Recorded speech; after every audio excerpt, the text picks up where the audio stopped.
সকালে ঘুম থেকে উঠেই আপনাদের ভাইয়ের আবদার চাইনিজ খাবে। এই কথা শুই না আমি তো পড়ে গেলাম মহা টেনশনে। যাই হোক, আবদার তো পূরণ করতেই হবে, তাই একটু চিন্তা করে বাসি ভাত ভেজেই বানিয়ে দিলাম ফ্রাইড রাইস। প্রথমে একটি কড়াই নিয়ে এর মধ্যে দিয়ে দিলাম তেল। গরম তেলের মধ্যে পেঁয়াজ কাঁচামরিচ দিয়ে ভাজা শুরু করে দিলাম। ভাজতে ভাজতে চিন্তা করতেছি, না জানি আজকে সকালের নাস্তাটা কিরকম হয়।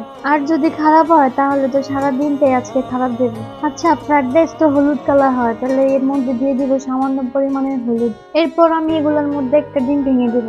আচ্ছা, চিংড়ি মাছ দিলে তো আরো বেশি মজা হইতো, কিন্তু আমি চিংড়ি মাছটা দিতেই ভুলে গেছি। ফ্রাইড রাইসে যে চিংড়ি মাছও দেওয়া যায়। যাই হোক, ভুলে গেছি, আর কি করার। আর এই ডিম রাখলে অবশ্যই দিব। এরপর সবগুলো উপাদান আমি ভালোভাবে ভেজে নেব।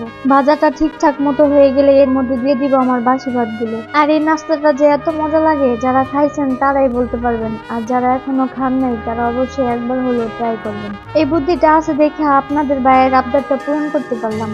আমার ফ্রাইড রাইস বানানো প্রায় শেষ, কিন্তু এর মধ্যে তো ক্যাপসিকাম, টমেটো এগুলো দিতে পারলাম না। তাই চিন্তা করলাম আমার বারান্দার বাগান থেকে একটু ধনিয়া পাতা নিয়ে এসে দিয়ে দিলাম। এই যে দেখেন, মাশাআল্লাহ কত সুন্দর দেখা যাইতেছে। এটা খেয়ে তো আপনাদের ভাই অনেক খুশি। আর আমার এই রেসিপিটা যদি ভালো লেগে থাকে তাহলে অবশ্যই কমেন্ট করে আমাকে জানাবেন।